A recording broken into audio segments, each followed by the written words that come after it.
Let's talk about joining a team. So I've had a team since 2009, I believe. And the question that always arises in our big giant group of a lot of real estate agents is should I join a team? And if I'm going to join a team, what are the things that I need to watch out for? So I want to go over them here. They're pretty extensive. I've got a Google Doc, so if you do need it, I'll put it into the description in the YouTube section. If you don't see it there, just message me. I'll send it over to you. Let's get started. I outlined this into 5. So I'm going to be cheating. I have a doc that I'm going to be reading off. And these 5 is more like 20 something, but I broke it down into 5. Number 1, benefits of joining a team. And I want to start off with the benefits, and I'm going to go over some drawbacks too. And this is from personal experience and also from watching other teams do amazing and then other teams fall apart. By the way, I've had my team fall apart uh, multiple times, and then I've regrown it. It's just part of the business in learning, right? Number 1, benefits of joining a team. Here we go. Under this one, I've got 6 sections. Number 1 under here, which is I call 1.1, access to leads. Yes, this is the number 1 benefit. I know other people will be like, well, Tristan, what about coaching? What about the staff? What about all? Yeah, this is all great. But the question I get asked the most is, do you provide leads? Right. And that's how we win over a lot of agents. And then they learn about the culture. Then they learn about all the other important things. And I'm not saying that leads are the most important thing, but that's the one thing that most agents look for when joining a team. So they get access to leads. I have here teams often invest heavily in lead generation tools, allowing you as the agent to tap into a steady flow of prospects you might not otherwise have. And yes, my team, for example, I've given the opportunity to a lot of agents to break into the luxury world. They've had their biggest transactions with me, multi millions, and it's just part of the world. And then, yes, they left and they went on their own. That's great. I've had some agents leave and become teams of their own, 100 million in volume a year producers. Yes. So, leads. Number 1, access to leads, benefit. Number 2, 1.2, established branding and marketing. So yes, the benefit is you have an established brand and you have marketing that's consistently going out, whether it's through social, through retargeting, through ads that they're doing, just in general, every type. It could be old school, it could be new school. And that's a big benefit because you may be starting off or you may be an agent that's done okay, but joining a team will expand your presence. That's number 1.2. 1.3, mentorship and training. This I've seen good and I've seen the bad. Let's go with the good, the benefits, right? And this is where you have somebody that when you come into a team, they're going to train you, they're going to teach you their world. And their world may be different than yours. You already may have a skill set that you're great at. But then this team also adds other benefits and they're going to train you in here. Now, I'll give you an example. As I've grown as a team, I haven't done this personally well, so I've put people in charge that do a decent job or a good job. Now, when I was training and I was the one helping and growing, I would take agents under my wing and we would go on broker opens together. We would go on showings together. We would go on listing presentations together. It would be a whole process. And then at the end of this, they would have the confidence to do it on their own and they would do great. So 1.3, mentorship and training, they have this process already down. 1.4, administrative and transaction support. This is probably the biggest one because what agents are terrible at is organizing paperwork and they're terrible at tracking things. They can only handle so much. And when you jump into a team, the benefit is they've already got this process down. I've got our TCs, they're great. I've got our processes down. I've got our admin down. You get all of that. And there's no cost to you up front.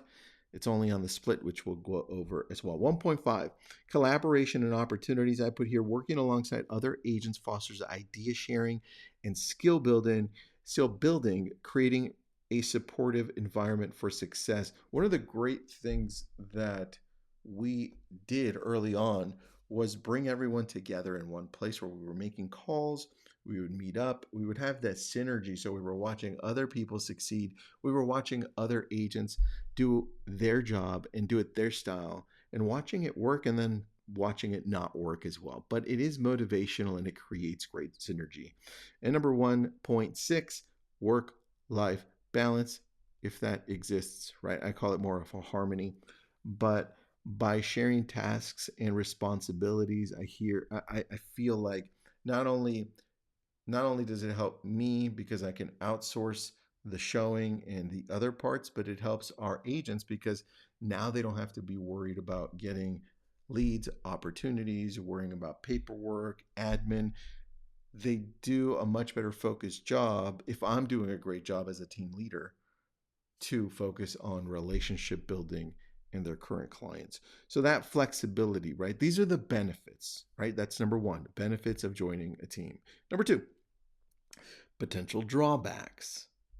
And I have here 2.1, reduced commissions. Yes, look, let's go over the different types of commission splits I've seen.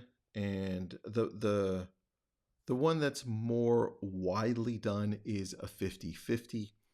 And I've seen ones that go 50-50 as a starting point, then 55-45, then 60-40 to the agent that's part of the team, right? 60 to them.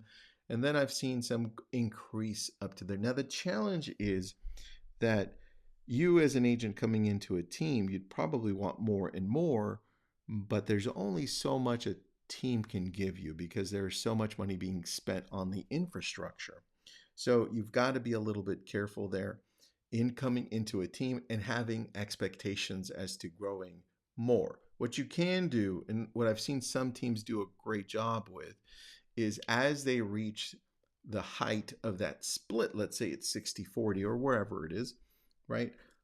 Let's say it is 60-40 and they get there. Well, then the other opportunities that some teams provide are the ability to mentor and get some commission there, the ability to grow their own team within the team, which means that now they're getting a small percentage of a team they're building, and they don't have to spend on admin, lead gen, right? It's still in this infrastructure.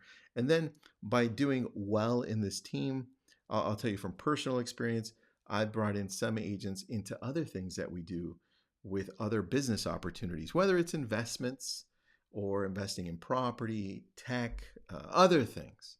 And there are a lot of benefits there. So just keep that in mind.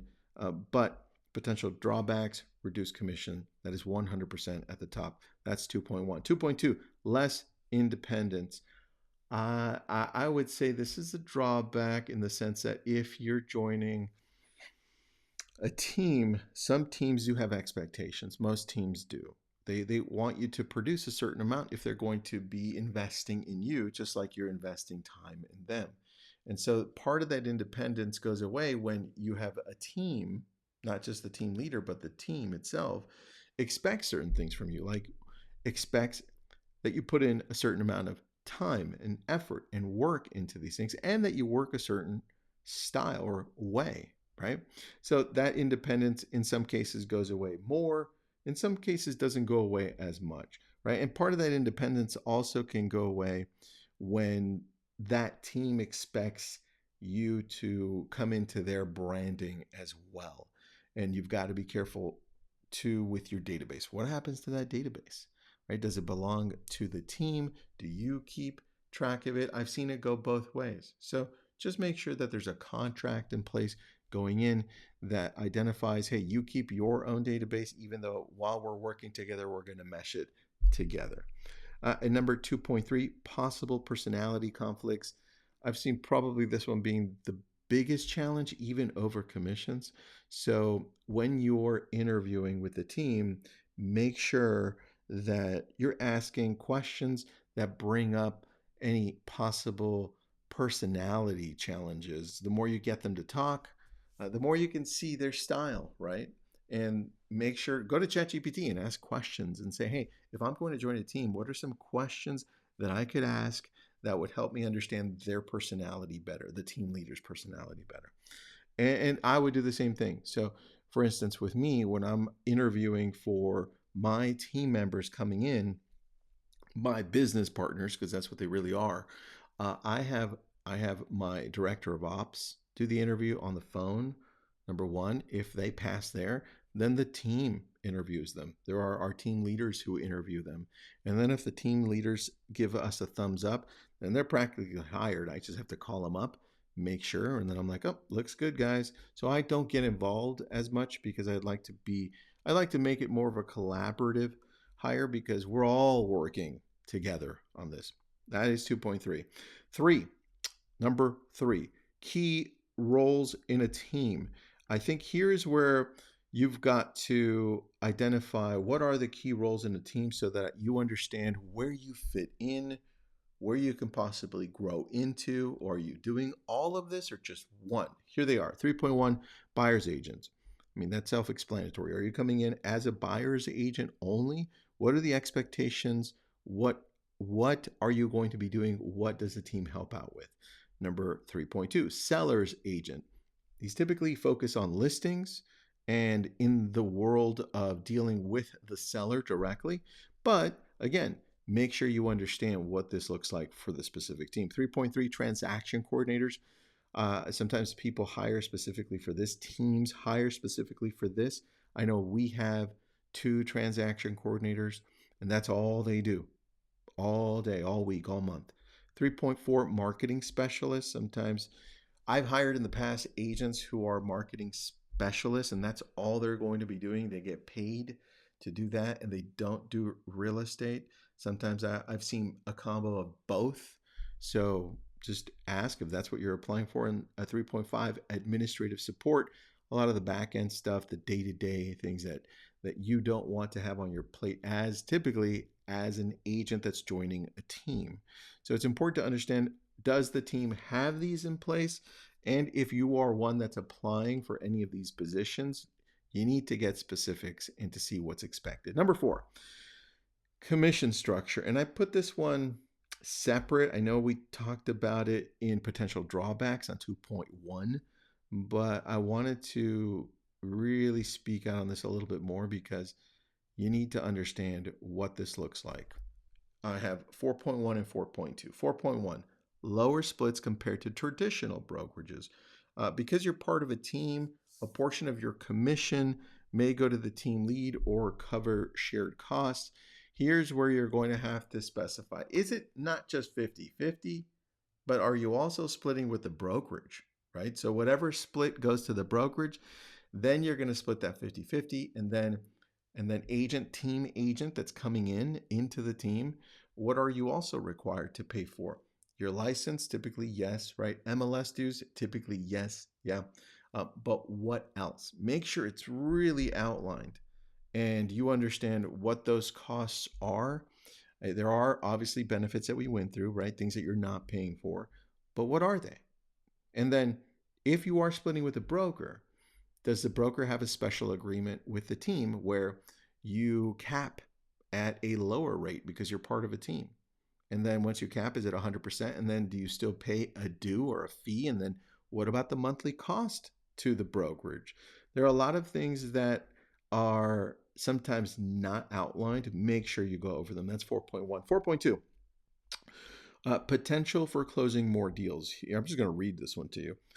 Those splits might be lower. The increased volume of leads and support could help you finalize more transactions overall. And that's what we've seen in our end. For us, what's taken my team over the top in a good way, right, benefiting most agents, is that not only do we offer a lot of transactions, we offer them at a luxury price, meaning you're going to get a lot more people looking in the multi-millions. You're getting these opportunities from us. And then we have the staff and the marketing to help you out. So look for a team that's going to give you these opportunities that you wouldn't typically get on your own, right? That's key right there. So commission structure, look for potentially closing more deals because of it, or just getting at the end a bigger commission check because you're covering a different price point. And number 5, I've got 7 under this one. Ready? Steps to joining a team. 5.1, define your goals. I put here clarify what you hope to gain, whether it's mentorship, leads, saving time. What is it? And sometimes it's a combination of everything, but I can typically tell when I'm interviewing somebody. Well, when I used to, when my team is interviewing somebody, they'll come back to me and says, "Hey, this one's not a match. They're only looking for leads and they really don't understand the concept of a team." Or they could come back to me and say, "Wow, Tristan, this person's looking for mentorship, they're looking for support, and they're also looking for opportunities for leads." I'm like, "Okay, this could work. What's their character?" Right? So 5.1, define your goals. What are they going into a team? What do you expect? 5.2, research the team. Geez, this one's easy. There's Google, right? And there are people on the team that you could probably reach out to and say, "Hey, how has it been being on the team?" Look into different team structures, their reputation, and success rates. Find out as much as you can because you need to find out before you get in, do you think you're going to align with them based on what you're seeing? 5.3, network. Attend industry events and connect with current team members to get insider perspectives. If this team has been around for a while, you know that they know other agents and they know other teams, right? So network, get to know them. If you're a broker opening, if you're going to broker opens, go to them, see how they function. Go on social media, network there, find out, hey, have you worked with this person? It is really important to find out. 5.4, reach out to the teams, set up meetings or interviews to discuss mutual expectations, culture, and potential opportunities. I would interview, if you're looking to do this, with 3 to 4 teams in your area and find out what it is that they offer. But more importantly, once you find those that do offer what you want, see if you click with them. Do they have the right culture? To me, that's probably the most important thing. Right? Do they have that culture that you like, that you think you can grow with for a long period of time? And 5.5, prepare for interviews.